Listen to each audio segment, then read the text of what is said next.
All right, let's talk about Nigeria. We're looking at a nation that's projected to become one of the most powerful countries on Earth, but at the same time, it's teetering on a knife's edge. It's a story of just incredible, mind-blowing promise and profound, profound problems. A true titan struggling with its own immense weight. And that immense scale brings up a huge question, right? Could Nigeria actually be the world's next superpower? The potential is it's undeniable. But the obstacles? They are just as towering. So, what's really happening inside this continental giant? Let's dig in. To even begin to understand Nigeria, you have to start with the people.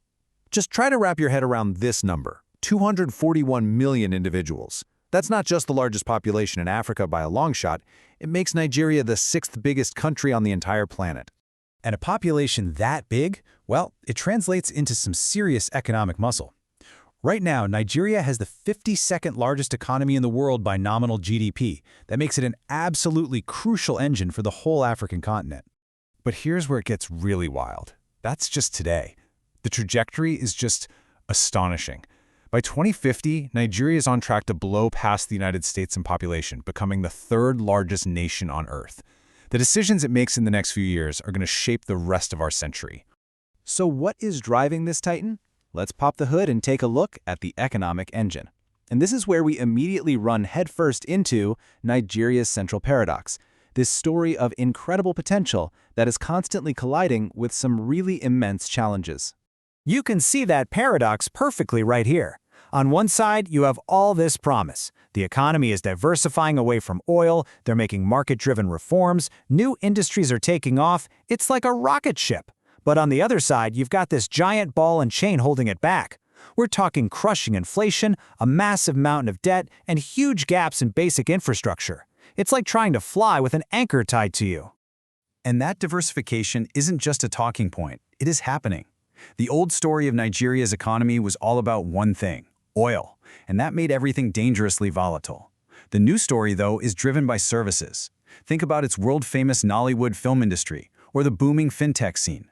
Those sectors now drive a staggering 3/4 of GDP growth. This is that engine of promise in action. It's a great story, all this growth, but it brings up a critical question. With all this economic activity, where's the government's money actually going? The answer is frankly pretty shocking.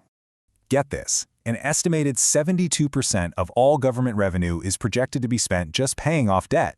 Think about that. For every single dollar the government brings in, 72 cents goes right out the door to creditors. That leaves just 28 cents to fund everything else: schools, hospitals, roads, security, the whole shebang. It's an economic stranglehold. And for the average Nigerian, this economic pain is not abstract, it's immediate. Inflation is soaring at over 33%. Now that isn't just a number, it means your savings are vanishing into thin air. Food gets more expensive every week, and daily life becomes a real struggle for survival, even as the headlines are talking about economic growth. This economic pressure cooker is being felt most intensely by Nigeria's greatest asset, and maybe its greatest challenge, its people. Because the country isn't just growing economically, it's exploding demographically. And this presents both a massive opportunity, a dividend, and a really profound dilemma. The scale of this population climb is it's breathtaking. Back in 1950, there were 38 million people in Nigeria. Today, over 241 million. And the projection for 2050? Over 400 million people.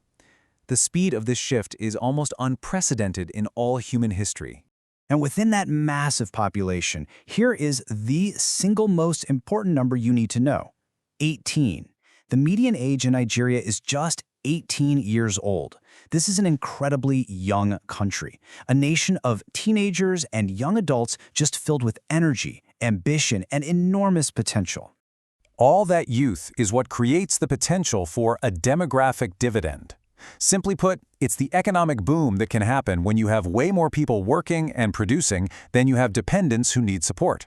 For any country, it's like being handed a potential golden ticket to prosperity. But, and this is a huge but, that golden ticket is not guaranteed. And here's the dilemma. How do you provide for all these young people? Over 62% of the population is living in extreme poverty. Millions are flooding into cities that are already straining at the seams, and with high fertility rates, the pressure just keeps building and building. So when you combine those intense economic pressures with the demographic pressures, you start to see these cracks appear. cracks in the very foundation of the nation, and they often show up as deep and tragic internal conflicts. And this represents the human cost. Over 3 million people are internally displaced inside Nigeria. That means they've been forced from their homes by violence and insecurity. It's a staggering humanitarian crisis. And it's really important to get that this isn't just one single conflict. Nigeria is facing multiple, totally distinct crises all at once. In the north-central part of the country, you have brutal violence over land and scarce resources. Up in the northeast, there's the insurgency by groups like Boko Haram. And then, in the southeast, a separatist movement is growing, fueled by a deep sense of political marginalization. So what's fueling all these fires? Well, it's a toxic combination. You've got these deep-seated ethnic and religious divisions, you have climate change making the competition for resources even worse, and there's this pervasive feeling that wealth and power are just not being shared fairly. All of this is happening in areas where the government itself struggles to provide even basic security. So when you put it all together, the economic promise and the pain, the demographic dividend and the dilemma, the social cohesion and the conflict, you find Nigeria is truly at a crossroads. The path forward, though, isn't a total mystery. Experts have laid out a pretty clear playbook. Keep liberalizing the economy, fix the tax system so the government can actually bring in revenue, and make the massive infrastructure investments needed to finally unlock the country's full potential. Ultimately, it really comes down to this. Nigeria is a titan. It has the human energy, the resources, and the dynamism to be a defining force in the 21st century. But it is standing on a knife's edge at an absolutely critical tipping point. And that leaves us with the final crucial question. Can this incredible nation harness its strengths to overcome its profound challenges? Will its great potential finally be unlocked, or will the weight of its pressures just prove too great to bear? The answer is going to shape not just Africa, but the entire world.